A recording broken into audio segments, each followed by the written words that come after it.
converse of basic proportionality theorem. Completely 90% ఇది మొత్తం diagram మీద బేస్ అయి ఉంటుంది. నువ్వు ఒకే రోడ్ లో ట్రావెల్ చేస్తున్నావు. ఒకే రోడ్డు అంటే సేమ్ స్ట్రైట్ లైన్. ఓకేనా? నా ఈడు కొంత డిస్టెన్స్ ట్రావెల్ చేసి ఆగాడు అని ఈజ్ ప్యారలల్ టు BC. కాబట్టి మీ ప్రూఫ్ అయిపోయినట్టే. Converse of basic proportionality theorem. Now first BPT కనుక చూసుకున్నట్లయితే ట్రయాంగిల్ డ్రా చేసావు. ట్రయాంగిల్ ABC అనే ట్రయాంగిల్ డ్రా చేసావు. ఓకేనా? దీంట్లో బేసిక్ కి ప్యారలల్ గా ఒక లైన్ ని డ్రా చేసావు through two intersection points on the two sides. Clarity వచ్చిందా? మిగతా రెండు సైడ్లు కనబడుతున్నాయా? ఆ రెండు సైడ్ల మీద రెండు పాయింట్లు చేసిందా? అది చెప్పాల్సింది అక్కడ. Line drawn parallel to base and passing through 2 points on the other two sides. అప్పుడు ఏమని చెప్తుంది? ఈ రేషియో బై ఈ ratio, that is AD by DB ఎంతైతే ఉంటుందో ఈ రేషియో బై ఈ ratio, that is AE divided by EC దానికి సమానం అని చెప్తుంది. అర్థమైందా? సో దీన్ని సింపుల్ గా ఎలా గుర్తుపెట్టుకుంటారు? ఇది ప్యారలల్ అయితే ఇది ప్రపోర్షనల్. సో ప్యారలల్ నుంచి ప్రపోర్షనల్ అవుతుంది అని చెప్తే దాన్ని ఏమంటారు? బేసిక్ ప్రపోర్షనాలిటీ థియరం అంటారు. క్లారిటీ వచ్చిందా? రెండోది, దీన్నే రివర్స్ లో ఆలోచించండి. రివర్స్ లో ఆలోచించడం అంటే ఏంటి? AD by DB is equal to AE by EC అయిపోయింది. రివర్స్ లో చెప్తున్నాడు. అంటే ప్యారలల్ అయితే ప్రపోర్షన్ అన్నాడు. ఇప్పుడు ఏం చెప్తున్నా? ప్రపోర్షన్ అయిపోయింది అని చెప్తున్నా. నువ్వేం ప్రూవ్ చేయాలి? ప్యారలల్ అని ప్రూవ్ చేయాలి. That is nothing but DE is parallel to BC. అర్థమైందా? సో ప్యారలాలిటీ నుంచి ప్రపోర్షనాలిటీ వస్తే బేసిక్ ప్రపోర్షనాలిటీ థియరం పేరులోనే ఉంది. అదే ప్రపోర్షనాలిటీ నుంచి ప్యారలాలిటీ ప్రూవ్ చేస్తే రివర్స్ లో చెప్పావు కాబట్టి దీన్ని ఏమంటారు? Converse of basic proportionality theorem. Clarity వచ్చిందా? స్టేట్మెంట్ రాసుకోండి. A line passing through two intersection points of two sides of a triangle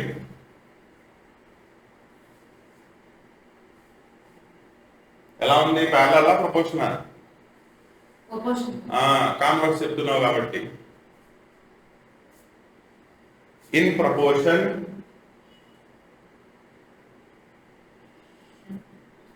will be parallel to the other side of the triangle. Clarity వచ్చిందా? దాన్నే statement of converse అంటారు. ఓకేనా? Now దీన్ని prove చేయాలి. ఎలా prove చేస్తారు? Completely 90% ఇది మొత్తం డయాగ్రామ్ మీద బేస్ అయి ఉంటుంది. So concentrate on the diagram properly. 2 points ఉన్నాయి. 2 పాయింట్స్ ఇంటర్సెక్ట్ చేసుకుంటూ వెళ్ళిపోయింది D, E. అంతే తప్ప ఇది దీనికి ప్యారలల్ గా ఇవ్వలేదు. మనం ప్రూవ్ చేయాలి. క్లారిటీ వచ్చిందా? కాబట్టి అదే రాసుకోండి. ఏమని రాస్తారు? లెట్ ట్రయాంగిల్ ABC మీద ట్రయాంగిల్. ఓకేనా? అంటే DE intersects AB at D and AC at E. ఓకేనా? అంటే రెండోది ఏమన్నాడు? ప్రపోర్షన్ అని చెప్పాడు. అవునా? That is also AD by DB is equal to AE by EC. ఇది కూడా వాడే ఇచ్చేసాడు. క్లియరా? ఇప్పుడు నువ్వు ప్రూవ్ చేయాల్సింది ఏంటి? ప్రపోర్షనాలిటీ ఇచ్చేసాడు కాబట్టి ప్యారలాలిటీ ప్రూవ్ చేయాలి. That is DE is parallel to BC. ఏమి ఇచ్చాడు? ఏం ప్రూవ్ చేయాలి? క్లారిటీ వచ్చిందా? నౌ దీనికోసం కన్స్ట్రక్షన్ ఒకటి చిన్న చేస్తాం. ఓకేనా? ఏంటిది? ఈ లైన్ దీనికి ప్యారలల్ అని వాడు ఇవ్వాలి. ఈ లైన్ ప్యారలల్ గా లేకపోతే ఏదో ఒక లైన్ ప్యారలల్ ఉంటుంది కదా. అవునా? ఆ ఏదో ఒక ప్యారలల్ గా ఉండే లైన్ ని కన్స్ట్రక్ట్ చేసుకో. టెక్స్ట్ బుక్ ప్రకారం చెప్తున్నాను కాబట్టి నేను దాన్ని ఏమనుకుంటున్నా? DE dash. ఓకేనా? కాబట్టి డాష్ parallel to BC. అర్థమైందా? పాయింట్ మళ్ళీ చెప్తున్నా, జాగ్రత్తగా చూసుకోండి. ఈ లైన్ దీనికి ప్యారలల్ అని ఇవ్వాల, నువ్వు ప్రూవ్ చేయాలి.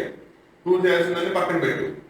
ఈ లైన్ దీనికి ప్యారలల్ గా లేకపోతే ఇది ఒక లైన్ అనుకో, దీనికి పైన చాలా లైన్స్ ఉన్నాయి, వీటిల్లో ఏదో ఒక లైన్ దీనికి ప్యారలల్ ఉంటుందిగా. ఆ ఏదో ఒక లైన్ ఏమనుకున్నావు? DE dash. ఇట్లాంటివి వచ్చిందా? ఇక్కడ దాకా అర్థమైందంటే ప్రూఫ్ వచ్చేసినట్టే. అర్థమైందా? నో ఈ కన్స్ట్రక్షన్ ని నువ్వు ఎలా వాడుకుంటావో చూడు. By basic proportionality theorem we have. ఇప్పుడు పాయింట్ చూడండి. DE dash parallel to BC అని నేనే డ్రా చేసుకున్నా. అంటే ఏమైంది? ఈ లైన్ దీనికి ప్యారలల్ ఉంది అని చెప్పారు. ప్యారలల్ గా ఉంది అంటే ప్రపోర్షన్ కుదిరిద్దా? According to basic proportionality theorem. So నేను వాడుకోవచ్చుగా. కాబట్టి బేసిక్ ప్రపోర్షనాలిటీ థీరం ప్రకారం DE డాష్ కి ప్రపోర్షన్ చెప్తే ఏమైంది? AD by DB is equal to AD dash by D dash C. కరెక్టేనా? ఇది అర్థమైందా? ఇది ఎక్కడి నుంచి వచ్చింది? వాడు ఇచ్చాడు. ఇది ఎక్కడి నుంచి వచ్చింది? నువ్వు డ్రా చేసుకున్నావు. 1 and 2 లో LHS ఉండో సరి సేమ్ ఉందిగా. కాబట్టి from 1 and 2 we get LHS same ఉన్నాయి కాబట్టి నేను RHS ని సమానం చేయొచ్చా? కాబట్టి AE by EC is equal to AE dash by E dash C. ఇక్కడ దాకా ఓకేనా? ఇక్కడ దాకా అర్థమైనట్టేనా? ఏం వాడలా నేను, జస్ట్ రెండే. ఒకటి వాడిచ్చింది, రెండోది ప్యారలాలిటీలో నేను కన్స్ట్రక్ట్ చేసుకుంది చెప్పా. కరెక్టేనా? నౌ ఇప్పుడు దీన్ని బట్టి నేను చెప్పగలిగేది ఏంటో చూడండి. దీనికి ముందు ప్రాసెస్ ఏం చేస్తున్నానో చూడండి, ఎందుకు చేసానో రీజన్ చెప్తా. ఓకేనా? నౌ ఏం చేస్తున్నానంటే యాడింగ్ 1 అంటే మళ్ళీ ఈక్వేషన్ అయిపోయింది. 1 అనేది ఇక్కడ number. Adding 1 on both sides. Clear? అంటే ఏమైంది? AE by EC plus 1 is equal to AE dash by E dash C plus 1. Plus simple గా చేశారు. జస్ట్ 1 ని యాడ్ చేశారు. 1 ని యాడ్ చేసామంటే దాన్ని LCM తీయాలిగా. LCM తీ. ఏమైంది? AE plus EC by EC is equal to AE dash plus E dash by E dash C divided by E dash C. ఇక్కడ దాకా ఓకేనా? నౌ ఒకసారి డయాగ్రామ్ చూడు. AE plus EC అంటే ఏమైంది? AE ఇక్కడ దాకా, EC ఇక్కడ దాకా. నెక్స్ట్ ఇది సో ఇక్కడ కూడా మళ్ళీ ఫ్రమ్ ద డయాగ్రామ్. రెండింటిలోనూ న్యూమరేటర్ సేమేగా, క్యాన్సిల్ చేసేవచ్చా? క్రాస్ మల్టిప్లికేషన్ చేసుకుంటే డినామినేటర్ సమానం అవుతాయా? Therefore EC is equal to E dash C.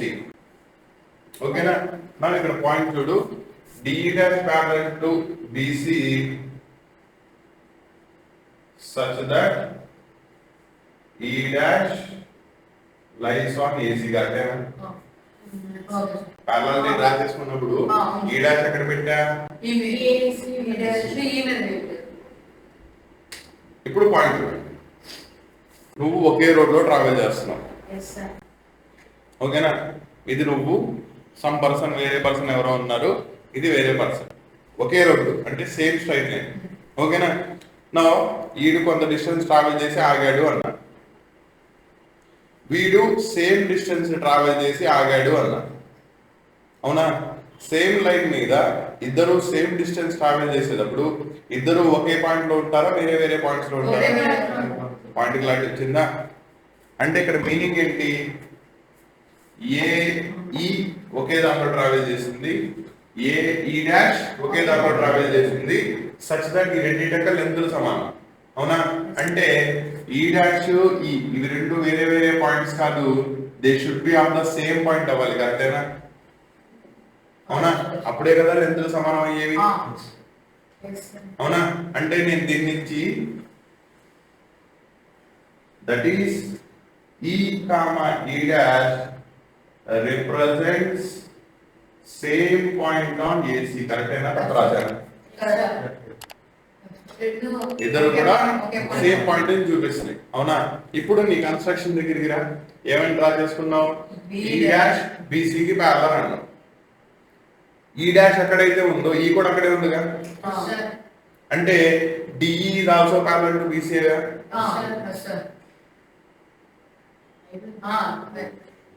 మీకు కావాల్సిన ప్రూఫ్ అయిపోయింది కాబట్టి hence is parallel to BC. కాబట్టి మీ ప్రూఫ్ అయిపోయినట్టే. ఇప్పుడు అర్థమైందా? ఇక్కడ 1 ఎందుకు యాడ్ చేశాను? బోత్ సైడ్స్ 1 ఎందుకు యాడ్ చేశా? న్యూమరేటర్ క్యాన్సిల్ అవ్వాలి కాబట్టి. న్యూమరేటర్ క్యాన్సిల్ ఎప్పుడు అవుతుంది? సమానం అవ్వాలి కాబట్టి. అర్థమైందా? ఆ ఎల్సిఎం తీయడానికి నేను ఇక్కడ 1 యాడ్ చేశాను. చెప్పా కదా, ప్రాసెస్ జరిగేటప్పుడు ఇది ఎందుకు యాడ్ చేశానో అర్థం అవుతుంది. ఇప్పుడు అర్థమైందా? క్లారిటీ వచ్చిందా? కాబట్టి తీరం మొత్తం 3 సింపుల్ పాయింట్స్. ఒకటి, ప్రపోర్షనాలిటీ జాగ్రత్తగా తీసుకోవాలి. రెండోది, డిఈ డాష్ డ్రా చేసినప్పుడు దానికి బీపీటీ ప్రాపర్లీ అప్లై చేయాలి. అక్కడితో సగం తీరం అయిపోయినట్టే. దీంట్లో ఎల్హెచ్ఎస్ నువ్వే రాసావు కాబట్టి కంపల్సరీగా సమానం వస్తాయి. ఎందుకంటే రైట్ సైడ్ లో నేను పాయింట్ మార్చాను కానీ లెఫ్ట్ సైడ్ లో పాయింట్ మార్చాలి. ఇద్దరిని డి దగ్గరే పెట్టాను. నేను కన్స్ట్రక్షన్ అలా చేసుకున్నాను. అవునా? నా ఇప్పుడు రెండు సమానం కాబట్టి రైట్ సైడ్ లో కంపల్సరీగా సమానం అవ్వాలి. రైట్ సైడ్ లో సమానం ఉన్న వాటిల్ని నా అల్టిమేట్లీ పర్పస్ ఏంటంటే ఈసీ ఈ డాష్ సి అనేది రెండు సమానం అని ప్రూవ్ చేయాలి. ఎప్పుడు ప్రూవ్ అవుతుంది? వాటి యొక్క న్యూమరేటర్లు క్యాన్సిల్ అవ్వడానికి. న్యూమరేటర్లు క్యాన్సిల్ ఎప్పుడు అవుతాయి? సమానం అవుతాయి. సో వాటిని సమానం చేయడానికి ఏం చేశాను? 1 యాడ్ చేసా, సమానమైన క్యాన్సిల్ చేసేసా, పాయింట్స్ రెండు ఈక్వల్ గా వచ్చేసింది. హెన్స్ ఇద్దరు కూడా ఒకే పాయింట్ దగ్గర ఉన్నారు కాబట్టి డిఈ డాష్ ప్యారలల్ అయితే కంపల్సరీగా డిఈ కూడా ప్యారలల్ అవ్వాలి అని చెప్పారు. అయిపోయింది. అర్థమైందా? దీన్ని ఏమంటారు? Converse of basic proportionality theorem. ఎక్కడా కూడా లైన్ కూడా మారకూడదు, సిన్స్లు కూడా మారకూడదు. అర్థమైందా? యాజ్ ఇట్ ఈస్ దిగాలి. అవును. మీకు దీంట్లో 4 థీరమ్స్ ఉన్నాయి. ఇంతకుముందు సిలబస్ లో ఎస్ఏఎస్ ఏఎస్ఏ అంటే సిమిలారిటీ క్రైటీరియన్స్ కూడా ప్రూఫ్స్ అడిగేవాడు.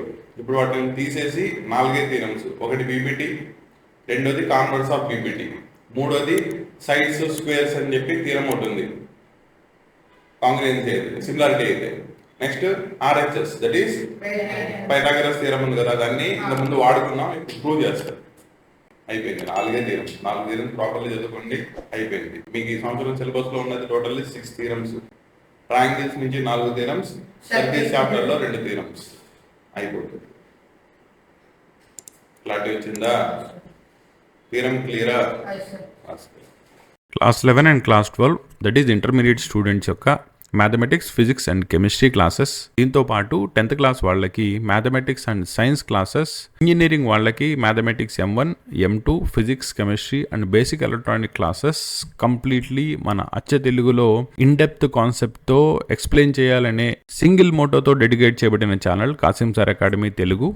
దీనిలో కంటెంట్ కనుక మీకు నచ్చినట్టయితే ఒక లైక్ చేయండి, సో దట్ ఇంకా ఫర్దర్ కంటెంట్ని మీ దగ్గరికి తీసుకురావడానికి మీ లైక్స్ అండ్ షేర్స్ అనేవి మాకు మోటివేషన్గా ఉంటాయి. కంటెంట్ బాగుంటే మీ ఫ్రెండ్స్తో షేర్ చేయండి. Thank you.